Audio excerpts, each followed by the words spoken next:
Gente, muitíssimo boa tarde.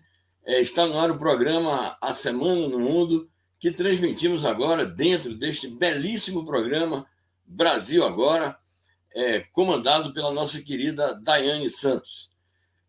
Como eu sempre faço em todos os programas de que participo aqui na TV 247, eu destaco no início da minha participação a efeméride da semana. Nós, no dia 9 de maio, portanto, na última quarta-feira, vivemos a comemoração do 78º aniversário do final da Segunda Guerra Mundial. E aquele dia é considerado pelos povos de todo o mundo, pelas nações e especialmente pela Rússia, que é a herdeira da União Soviética, como o Dia da Vitória. Como nós dissemos aqui, Dia da Vitória, o dia... Cadê o compartilhamento? Eu ia botar aqui uma matéria na... Desculpa, gente, compartilhando a tela. É o dia em que a humanidade derrotou o nazifascismo. Foi um dia importante porque os povos de todo o mundo tiveram uma grande mobilização democrática, uma grande mobilização popular e conseguiram vencer na Segunda Grande Guerra e eliminar esse grande mal que assolava a humanidade, que foi o nazifascismo. Então, a nossa homenagem ao povo russo e aos povos de todo o mundo por terem derrotado o nazifascismo. Eu vou, nesse espaço que nos é dedicado dentro do programa Brasil Agora, comentar alguns dos que eu considero os principais acontecimentos da semana. Eu diria que os principais acontecimentos desta semana, que termina hoje, estão relacionados ainda, e acho que ficaram assim por um grande tempo, estão relacionados com a guerra na Ucrânia, porque a guerra na Ucrânia tem abalado todas as relações políticas e diplomáticas internacionais. E em torno da guerra da Ucrânia, surgiram acontecimentos que eu quero destacar agora. Primeiramente, nós queremos destacar a visita do sempre chanceler Celso Amorim, hoje assessor especial do presidente Lula para as relações internacionais, à Ucrânia. Ele enfrentou uma série de obstáculos, porque não só as distâncias, como também a situação do país obriga a uma viagem bastante entrecortada, então enfrentou obstáculos para chegar até lá, mas conseguiu visitar o país, visitou os locais onde existem as destruições próprias de um conflito militar, se entrevistou com algumas autoridades diplomáticas e também com o presidente daquele país, o Volodymyr Zelensky. Acho que é um ponto importante para a diplomacia brasileira e, naturalmente, um ponto elevado do mandato do presidente Lula. O Lula, desde o começo do seu mandato, se comprometeu a desempenhar um papel proativo na busca de uma solução política para o conflito na Ucrânia. Ofereceu o que nós chamamos de bons ofícios do Brasil para encontrar esta solução. Defensor intransigente da paz, do multilateralismo e da multipolaridade é o presidente Lula e o seu governo. O Brasil, como um país relevante nas relações internacionais, o Brasil, como um dos países relevantes também no bloco do BRICS e aqui na América Latina, na CELAC, na Unasul e em todas as relações bilaterais e multilaterais que desenvolve, pode realmente desempenhar um grande papel. O Brasil, que é também um país relevante no âmbito do G20. O Lula propôs corretamente que o Brasil forme, juntamente com outros países não envolvidos no conflito, um clube de países voltados para a busca da paz. Evidentemente que a formatação desse clube ou desse grupo de países ainda está por ser discutida com aquelas nações que tomarem parte. Mas o que importa não é isto. O que importa, em primeira mão, é a tentativa de encontrar uma solução. E nisso o Brasil tem dado exemplo, porque tem mantido conversações com os Estados Unidos, com países da União Europeia, com a China, com a Rússia e agora com a Ucrânia. Manteve também conversações no âmbito da CELAC, com seus parceiros latino-americanos e caribenhos. Então, eu considero que, no entorno geopolítico e no entorno das tratativas diplomáticas sobre o conflito da Ucrânia, um dos temas relevantes da semana é a participação do Brasil na busca de um acordo de paz. Naturalmente, este acordo, a retomada das negociações, a busca de pelo menos um cessar-fogo, se não um acordo de paz, encontra dificuldades. E eu vou aqui enumerar quais são as dificuldades. A primeira delas está na Ucrânia, porque o presidente da Ucrânia disse para o chanceler Celso Amorim que considera que a possibilidade de negociações, a possibilidade da paz, depende de derrotar a Rússia. Depende da Ucrânia continuar em guerra. Depende da Ucrânia continuar recebendo maciça ajuda militar na forma de armamentos os mais sofisticados, os mais pesados e armamentos que não só sejam capazes de enfrentar as tropas russas no interior do território que já está ocupado pela Rússia, que é o território do Donbás e que já pertence à Rússia, não é mais um território ucraniano. Então, na opinião do Zelensky, a busca da paz depende da continuidade da guerra. E, como eu dizia, não só da possibilidade da Ucrânia atingir as tropas russas, como atingir o território da Rússia. Porque a novidade que apareceu nestes últimos dias é que os Estados Unidos e o Reino Unido decidiram fornecer mísseis de longo alcance à Ucrânia. Para que é que o Zelensky quer mísseis de longo alcance? Para que é que a OTAN, os Estados Unidos e o Reino Unido querem fornecer mísseis de longo alcance para a Ucrânia? Exatamente para, numa eventualidade, naquilo que eles considerarem uma necessidade militar da Ucrânia, atingirem o território da Rússia. Se isto ocorrer, não haverá efetivamente paz. Ao contrário, se isto ocorrer, haverá uma escalada da guerra. E essa escalada da guerra põe em risco não só a paz ali na região do leste europeu, põe em risco a paz e a segurança de toda a Europa, e eu diria mesmo a paz e a segurança internacional. E aí nós entramos no segundo fator que, na minha opinião, dificulta que se chegue a um acordo de paz e mesmo que se inicie uma negociação visando, no mínimo, ao cessar-fogo, que é a posição dos Estados Unidos, da União Europeia, do Reino Unido e da OTAN.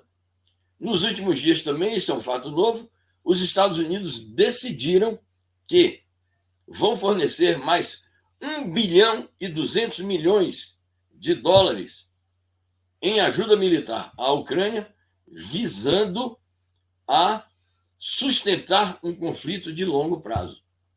Então, os esforços de países como o Brasil, como a China e outros países relevantes do G20, do BRICS e outros países que não pertencem a bloco algum, para que se abram as negociações, podem ser esforços em vão, na medida em que as grandes potências internacionais não dão um sinal sequer de que estariam dispostas a facilitar as condições para um acordo de paz.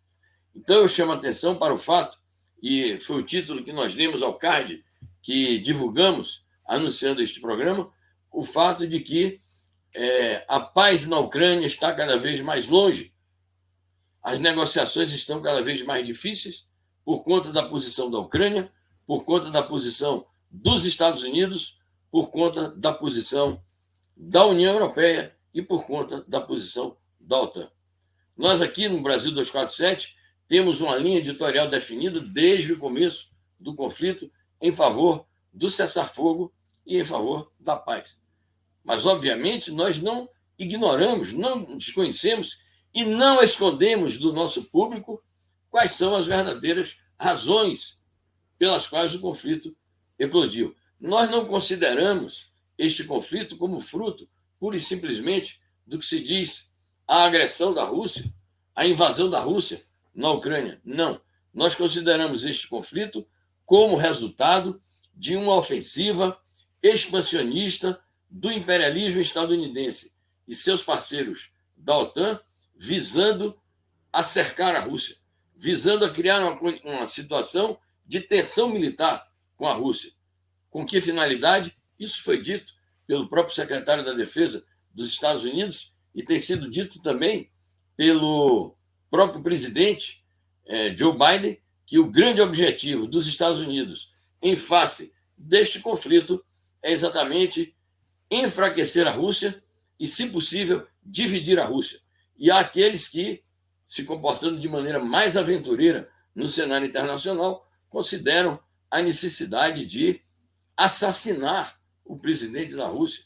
E outros que se dizem mais moderados dizem que é preciso, no mínimo, derrubar o que eles chamam de regime do Kremlin, de maneira que reside na posição do Volodymyr Zelensky e na posição das potências imperialistas a razão pela qual ainda não há possibilidade de paz no horizonte. Claro que o Brasil deve persistir, a China deve persistir no seu roteiro de 12 pontos, porque é a persistência desses países que poderá levar a que alguns governantes ponham a mão na consciência e tomem decisões mais de acordo com os interesses da humanidade. Quero ainda levantar como causa e como freio da possibilidade de negociações a atitude do comissário diplomático, do principal responsável diplomático da União Europeia, o senhor Josep Borrell, que disse o seguinte: este conflito não vai acabar na mesa de negociações, este conflito vai acabar no campo de batalha. E a própria União Europeia tem dado ajudas sistemáticas militares, mais de 1 bilhão de euros também, para sustentar o esforço de guerra da Ucrânia. Então, vocês vejam, um diplomata dizendo que o conflito não vai acabar pela via diplomática, não vai acabar pela via da negociação, e sim pela via da confrontação militar. Então, esse era o recado que eu queria dar sobre o momento que nós estamos vivendo no mundo em relação a este conflito russo-ucraniano, que, na verdade, é uma guerra do imperialismo estadunidense e seus parceiros da OTAN e da União Europeia por procuração contra a Rússia.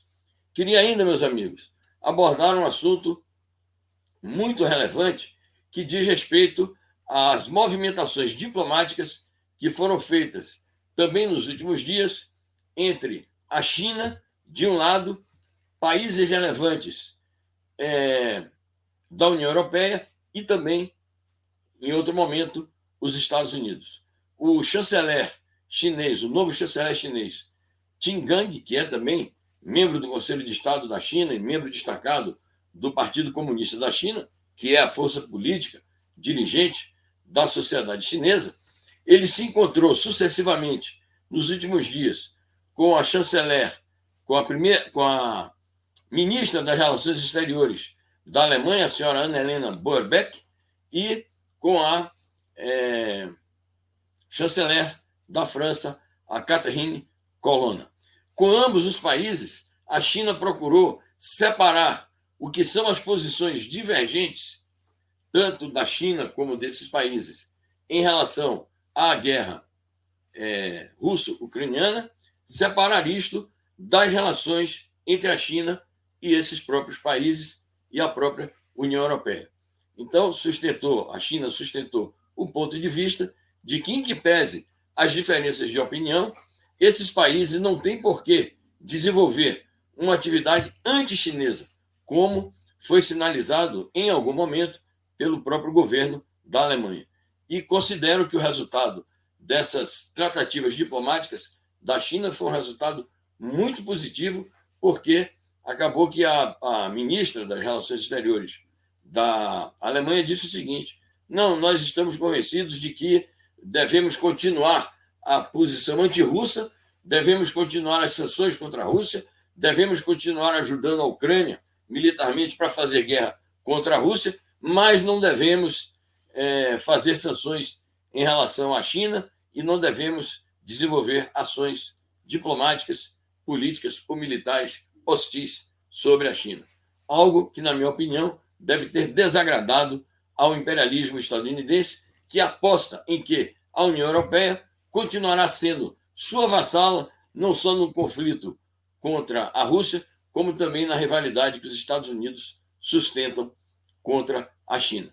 A mesma coisa disse a Catherine Colonna, a ministra das Relações Exteriores da França, que reverberou as declarações do presidente francês Emmanuel Macron, no sentido de que a União Europeia deveria procurar um caminho mais independente em relação aos Estados Unidos, deveria ter uma política externa autônoma e, portanto, deveria desenvolver relações mais amistosas com a China.